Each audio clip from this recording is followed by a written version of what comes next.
My role has been to evaluate a wide range of the projects. I started with the Council of Michigan Foundations with the Michigan Community Foundation's Youth Project back in 1991, and have evaluated probably a good dozen or more of projects for CMF. And then also with Michigan Nonprofit Association, we've evaluated a number of projects of theirs as well. So I've had the opportunity really to follow in a very formative way, and also to capture outcomes of a wide range of the infrastructure-related projects over the years. My role has been through FARA, which is Formative Evaluation Research Associates, and I've been the lead evaluator on the Michigan Community Foundation's Youth Project, on a number of spin-off grants that came about through that project.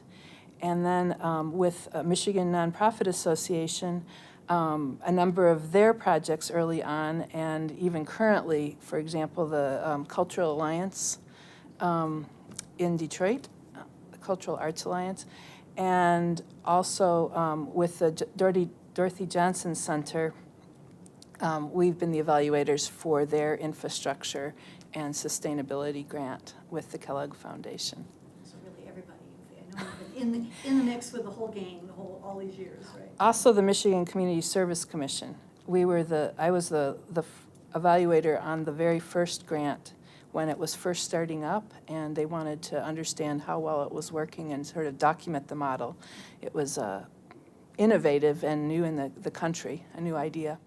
I remember when I was a child, we used to go visit my great aunties in Chicago with my grandparents. And my family has Brethren roots, which are, the Brethren are very focused on service. And as a child, we used to drive to the wealthiest neighborhoods in Chicago and the poorest neighborhoods in Chicago. And all during this ride, there would be this ongoing conversation about politics, about social issues, about the differences between the wealthy and the poor, and what needed to happen to change that. And I thought everyone did that. My father worked at the World Council of Churches. We lived in Switzerland for many years, about 5 years when I was a child. So I think that has shaped my understanding of the world. I was an undergraduate in Friends World College, which is international experimental university, and you take social problems as the basis for your curriculum, and you work with nonprofits, in essence, or groups, grassroots groups that are working on those issues in alternative ways, experimental ways. So I've been interested in community development for a long time. I've been interested in social change for a long time. I spent many years in Central America, both in Guatemala and in Panama, Mexico. And one of my connections, which happened a few years back, when I was 14, I was on an exchange program with, and I went to Oaxaca, to a very small, tiny town, and lived with a family. I didn't know any Spanish, and they didn't know any English. Why I'm telling you that is, many years later, I had an opportunity to go back and do a case study of the Oaxaca Community Foundation through the International Youth Foundation evaluation that FARA was doing at the time. And to be able to go back, my life just circled around, and to be able to go back and give something back professionally to a community that had given me so much as a young person, was quite something.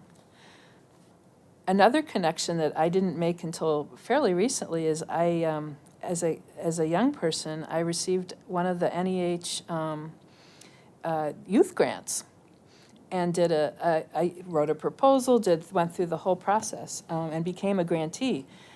So I guess I was involved in youth philanthropy fairly early on. My background is in anthropology.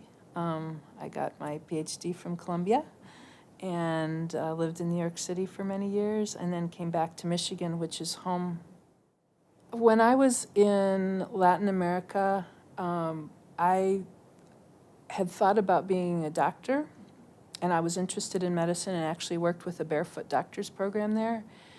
And what I realized was that you could give kids all the medicine in the world, but if they were going back to the same social conditions, if their families didn't have enough land to feed them, and they didn't have the proper nutrition, that nothing was going to change.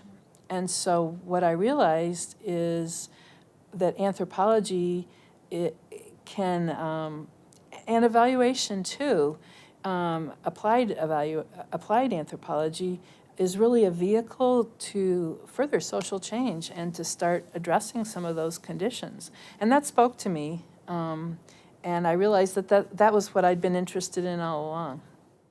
I started early. I brought my daughter, Catherine, when she was 3 months old, to the first Summer Youth Leadership Conference, and actually involved her in a number of McPhip events as she was growing up.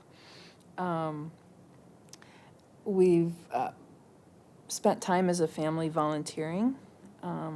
We worked on developing a children's wet meadow, and my kids were very involved as very young leaders, starting in preschool and taking on increasing responsibility as they've grown up. And I'm happy to say that my daughter is now interested in nonprofit sector, particularly in Latin American studies. She's going to be doing looking at immigration on the border this spring. Yeah. And my son is in engineering. He's just started, he's a freshman at U of M, but he's interested, I took him to Guatemala last February with an appropriate technology collaborative, and so now he's excited about not just engineering, but about using it for social good and using it, creating solutions for people who don't have access to many of the things that we have the privilege to have access to.